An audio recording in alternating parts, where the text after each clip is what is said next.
दोस्तों, जब बुद्धि सही फैसले नहीं ले पाती है, तब मनुष्य का जीना ही दूभर हो जाता है। अब वो करे तो क्या करे, और वो किसी को कह भी नहीं सकता, और यदि कहे तो उसकी बात पर कोई विश्वास नहीं करता। वास्तव में उसकी बुद्धि काम नहीं करती। लग गया है पैरा, हो गया तंत्र मंत्र, हो गया बंधन, और यदि नहीं भी हुआ तो नकारात्मकताएं इतनी प्रवेश कर गई, अब बुद्धि काम नहीं करती।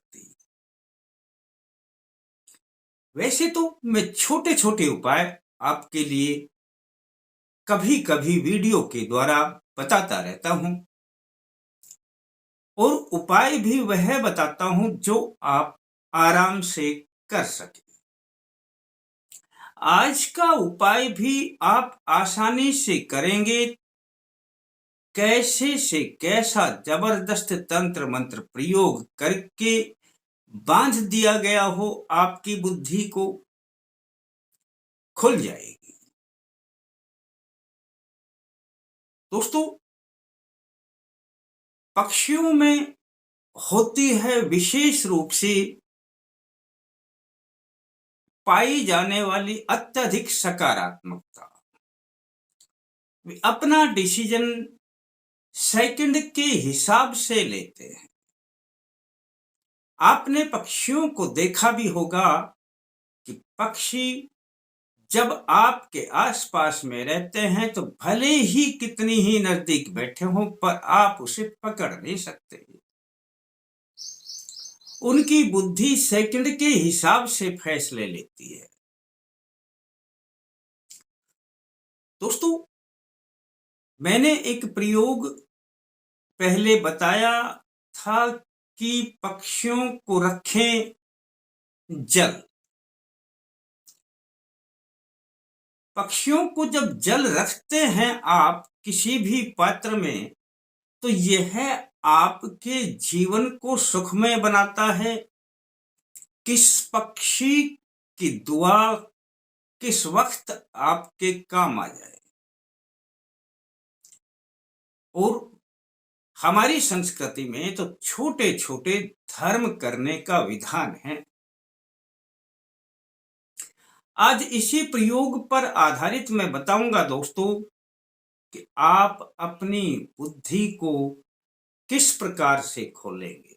मैं सत्यनारायण शर्मा, जय माता दी बोलते हुए अल्टीमेट ज्ञान में आपका हार्दिक स्वागत करता हूं। दोस्तों, एक छोटा सा नियम बना लें। आप अपनी घर की छत पर या घर के आसपास में जल का एक पात्र रखें, यानी एक पात्र में जल भर कर रखें जिसमें पक्षी पानी पीते हो। और गर्मियों में तो अक्सर पानी पिएंगे ही पिएंगे। वैसे तो सर्दियों में भी पीते हैं, लेकिन आप इस प्रयोग को कभी भी कर सकते हैं। आपने इस पात्र के जल को रोजाना बदलना है दोस्तों। पात्र को साफ करके ही जल को भरना है। अब दोस्तों, जो जल आप सुबह भर करके रखते हैं पात्र में, उस पात्र में जो पक्षी पानी पीते हैं उन पक्षी की अपनी मुख की चोंच के द्वारा ऊष्मा और सकारात्मकता, जो शेष बचा हुआ जल है, इसमें प्रवेश करने लग जाती है। और एक पक्षी की नहीं, विभिन्न प्रकार के पक्षियों की इसमें ऊर्जा समाहित हो जाती है। बस दोस्तों, आप जब सुबह इस जल को रखेंगे, आपने अगले दिन सुबह ही इस जल को देखना है। अब इस पात्र में जल बचा हुआ मिलेगा, उस जल में से अपना एक गिलास जल छान कर रख ले अपने किसी पात्र में। कपड़े से छान ले, छलनी से छान ले, ताकि कोई गर्दा वगैरह, तिनका वगैरह कोई गिर जाता है। आपने इसको अब छान करके रख लिया।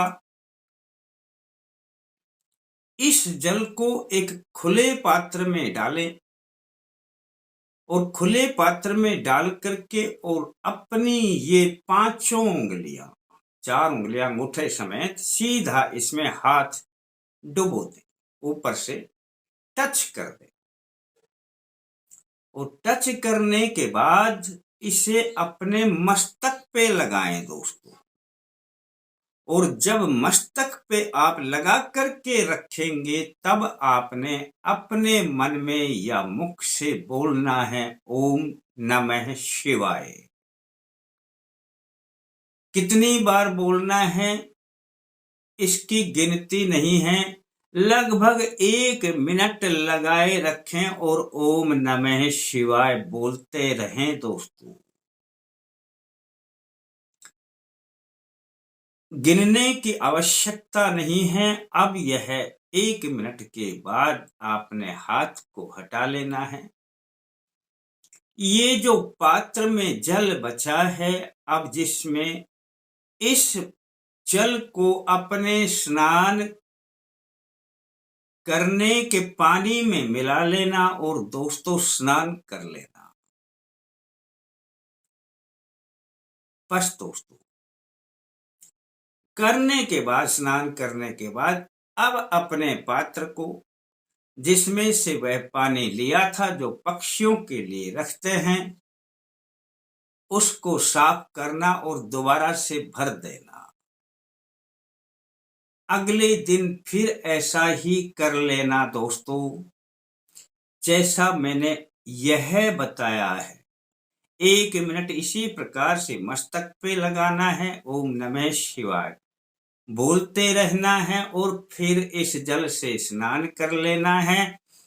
11वें दिन का प्रयोग है दोस्तों। वैसे तो जब आप पहले दिन करेंगे ना, तो मिनटों में ही आपको अपनी बुद्धि पर असर दिखाई देने लग जाएगा।